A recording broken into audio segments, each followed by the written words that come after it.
Basement of La Penta. This is WICR. Hello, everyone. Welcome back to the TheSportsVault. Jersey Joe and Big Shot Rob back in action. And we had to take as quick a break as possible because I know Rob has just been waiting all week. The New York Jets, Rob. Now, I'm going to say this and then I'm going to let you take the floor. I feel better about the New York Jets today than I have in about 6 or 7 years. I want you to just take the floor. Run away with it. Guys, it is time. I'm not saying that we're going to go down Manhattan and we're going to be lifting that Lombardi trophy, but the dark days are over and we are making the playoffs this year. This is straightforward what's going to happen. We are going to beat the New England Patriots, we will beat the Miami Dolphins, and we will beat the Buffalo Bills. The cornerback reunion is back. The dynamic duo of Antonio Cromartie and Revis, the best secondary right now in the NFL. Our defensive line is at a great point right now where we need it.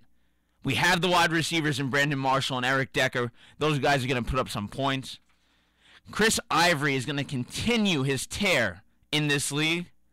Just one question mark.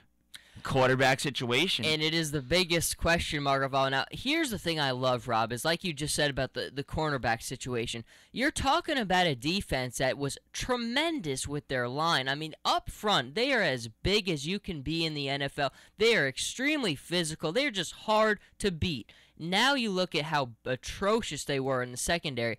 That is going to be, it's night and day difference between how much better they'll be. Antonio Cromartie was terrific with the Cardinals. He knows Todd Bowles' system well. He's just going to be such a natural fit. And Revis, it doesn't matter where you put the guy. He's just going to do his job always. You've significantly you fixed a problem, and you fixed it as well as you possibly could. That defense is probably the best it's been since Rex's first 2 years in New York. And now you look at the offensive side. You have playmakers. Brandon Marshall's going to be fantastic. You talk about a guy who just has an ability to catch the football and put his body in a position like no other. That's Brandon Marshall. But the biggest thing, Rob, is quarterback. You bring in Ryan Fitzpatrick, and look, it's a good safety net move. He's a guy who I think he's a guy who's serviceable. He plays games. He's not atrocious. He's a guy who's kind of smart, understands the game. Obviously, Chan Gailey, he worked pretty well when they were both paired in Buffalo. But I think at the end of the day, you need something more. Is it Marcus Mariota? Are they going to try to pull off another trade? I don't know what the question mark is, Rob, though, but I think for me, quarterback is the only thing keeping them away from the playoffs right now. What do the Jets do right now? At this point, I would draft Mariota. Obviously, that's the big thing that everybody will say. That's common sense. Sign him. Draft him right away if he's wide open. But I kind of like the trade for Ryan Fitzpatrick, Joe. You know what? I'll give it. He wins football games. He's had his faults, Joe, with interceptions and stuff. But one question I'm going to throw to you. When he was in Buffalo, who did he really have as a wide receiver? Yes, he had Stevie Johnson, and that's the reason why Stevie Johnson's career hit such a high. Yeah. Yeah, he had the running backs. Marshawn Lynch wasn't that great in Buffalo. C.J. Spiller was pretty decent. Who did he really have? Now he has a better wide receiving corps. And I'm going to throw another guy. You're going to attack me for this one. Geno Smith. I'm not giving up on him. Okay, see, here's the thing. I think when you look at the momentum the Jets have right now, this fan base has got to be just excited out of their minds. I can't go into the season with Geno. I just can't. I don't think I could do that to the fans. My reason, Joe, is I'll give it to you this way. Our defense last year, we didn't have a defense. Isaac tried to get Rex fired from the start. Was his abundantly plan. Clear. We look at Geno's first year. They went 8-8, Joe, and we really didn't have a top wideout to give Geno Smith. He didn't have two top wideouts right there. His first year, he still had a great defense. Now, you put it in this way. He has Eric Decker coming into his second year with the Jets. Eric Decker had an amazing year last year. I really didn't expect that out of him. You give him Brandon Marshall, the guy could catch anything. The guy is so tall that you could just throw the ball anywhere over his head, and he has the reach to pull it down. You have the advanced running game.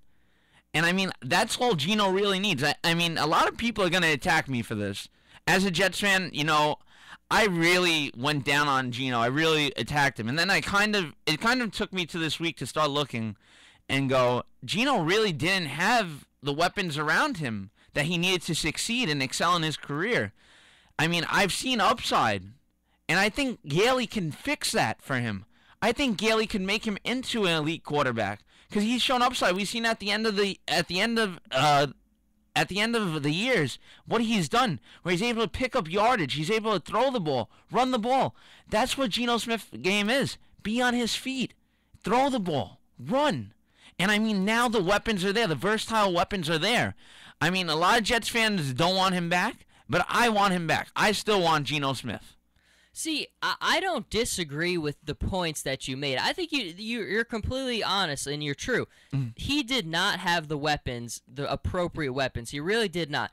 And to his credit, one of the things he does best is throws the deep ball. He throws the deep ball as accurately as any quarterback in the NFL. He does move. He has athleticism. The biggest knock for me is just his ability to kind of understand the game. Situational awareness is my biggest problem with him. And I just think when you look at a guy like taking a Marcus Mariota, isn't it a big risk? It absolutely is going to be a risk. But the one thing that I'm not worried about with him is situational awareness. He's a guy who just has such a high level of football acumen. I think he's going to just come in and really understand NFL concepts and verbiage right away. And I think when you have this defense, which is going to be outstanding, I mean, Todd Bowles is as good as it's going to get. Your secondary is outstanding. You've got the complete package when it comes to the defensive front. I think as long as a guy is not turning the ball over a lot, he's got a good pieces on offense, it's not going to make his job that difficult. In Geno, the biggest thing I worry about with him is that turning the ball over with that situational awareness, kind of making the bad plays. With Marcus, I wouldn't be as worried about it because even at Oregon, now some people say it was based on the system, but I think a lot more of it has to do with just his understanding of the game and where the game is going, is he doesn't turn the ball over.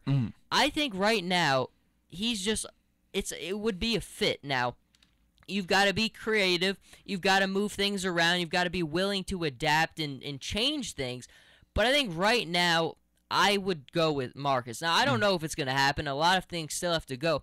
Could I live with the Jets going into the season with Fitzpatrick and Geno? I could, only because I look at this defense and I think it's going to be tremendous. But I think you've got maybe a 2-3 year run in you right now to make legitimate push. Is a Super Bowl too far out of the question? I would say no, not with this defense. But there are some of these guys like Revis who are getting more up there in age. So I think you've got a 2 to 3 year window. And in that window, I just don't feel comfortable with Geno being the guy to get it done in one of those 3 years.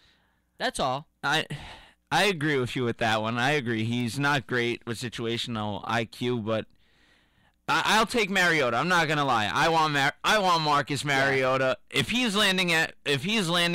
he's sitting right there, actually, the Jets better take him. That's how I am as a Jets fan.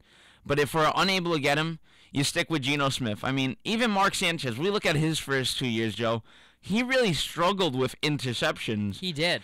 And when it came playoff time, he always knew how to make the big plays. We made it to back-to-back AFC championships. We lost those games. And I always love to talk about this one with the Steelers. That AFC championship doesn't fall on Mark Sanchez. No, it does not. That one falls on Rex Ryan, rushing the ball 4 times when he's by the goal line trying to score a touchdown. If he makes Sanchez throw the ball and we score a touchdown, we're off to the Super Bowl. We might actually beat the Green Bay Packers in that one. But, I mean, I give my trust in Geno a little bit. As a Jets fan, I still want to give him time. Yes, you know what? He's struggled, and at this point, I would start Fitzpatrick over him in a heartbeat. And Mariota, if he's there, I want Mariota. If we get Mariota, though, we are a complete team, in my opinion. We are the team to beat, and we are the team that is going to be that Super Bowl contender. New England's lost their secondary completely. They have big losses. Everybody is going to abuse them on defense. You know, New England still has that great offense. They lost Vereen, though. They lost their running game. They still have LeGarrette Blount. But you take away New England's defense, especially Revis from last year, because you know what? A lot of people say Revis had a down year last year. No, he didn't. You have to look at, yes, his stats weren't high. but he knew how to cover guys. The ball wasn't thrown to his side. And that's why his stats are never going to be there with the other guys because he doesn't allow you to get this. He's a game changer in the fact that teams are just so afraid to throw the football at him. They just pretty much avoid that side of the field. Yeah, nobody wants to be near Darrelle Revis. And, I mean, with this Jets team, it's going to work out great. You put Mariota on this team, I'll give us 12 wins this year. I mean, here's the interesting thing is just every team in that division is definitely better. The Bills are better. You look at the Jets, they're significantly better. You've got to think the Dolphins are much better. They bring in Sue. And the Patriots, it's funny, out of all those teams, you would think the Patriots are the one who are the least made the least moves. They're probably the team that, I mean, they're still the team to beat because of Tom Brady and Belichick, but I mean, they made the least amount of moves and lost the most important personnel. So I mean, it's very interesting how we're seeing things shift. I mean, they're gonna struggle against the Dolphins and against the Bills and against the Jets this season. They're not just gonna go in there and automatically pick up those wins like normally. I mean, it is going to be an all-out war in the East this year, and it's going to be a lot of fun. I can't wait. But I mean, just Rob, for you, I mean, you just got to be like, the last 2 seasons have been awful for Jets fans. But I mean, I just love seeing the passion reignited again because we see with Idzik, the guy had no idea what he was doing. He had no idea. Mike McCagnon, you look at Todd Bowles, Woody Johnson, they've recommitted, and I think if as a fan, that's all you can ask for. They've gone all in. They spent the money. They've made the correct moves. As a Jets fan, you couldn't be happier right now. Oh, I'm so happy, Joe. Especially, I always like to go back with John Idzik.